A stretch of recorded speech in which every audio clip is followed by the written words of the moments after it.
রাষ্ট্রের কোষাগার সমৃদ্ধ করার দায়িত্বে নিয়োজিত কাস্টমস গোয়েন্দা ও তদন্ত অধিদপ্তরের কিছু কর্মকর্তা কর্মচারীরা যেন নিজেদের আখের গোছাতেই বেশি ব্যস্ত।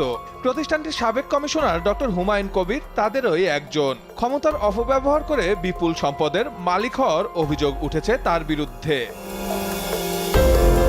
দুদকে জমা পড়া অভিযোগে উঠে এসেছে তার দুর্নীতি আর ঘুষ বাণিজ্যের চিত্র।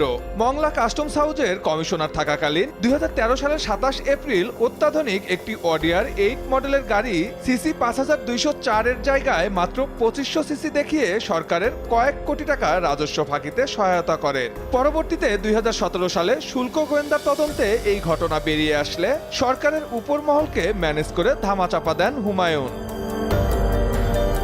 শুধু তাই নয়, ঋণখেলাপি প্রতিষ্ঠান খুলনা প্রিন্টিং অ্যান্ড প্যাকেজিং কোম্পানিকে দিয়েছেন অবৈধ সুবিধা। তার কাছ থেকে বিধিবহির্ভূতভাবে সুবিধা গ্রহণ করেছে ঢাকার ideal printing and packaging, Ishwardi ইপিজেডের কোয়েস্ট অ্যাক্সেসরিজ সহ অনেক প্রতিষ্ঠান।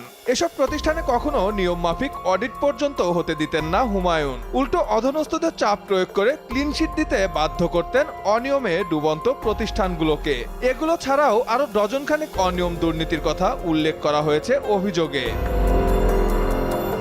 এসব অভিযোগের বিষয়ে ফোনে জানতে চাইলে প্রথমে নিজেকে নির্দোষ দাবি করেন ডক্টর হুমায়ুন কবির। দুদকের তদন্তে সত্য উঠে আসবে বলেও দাবি তার। আমি কোনো পরিস্থিতি দেই নাই, কারোর নামে কোনো সম্পত্তি করি নাই এবং অদ্যবধি ঢাকা শহরে আমি কোনো ফ্ল্যাট কিনে নাই। কিন্তু সুযোগ সন্ধানে অনেক লোক অনেক আজে বাজে কথাবার্তা বলতে পারে, এসব তথ্য মিথ্যা কথা।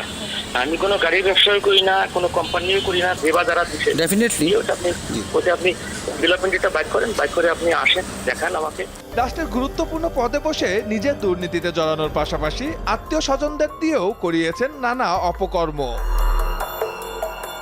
সুমন তানভীর, RTV, ঢাকা।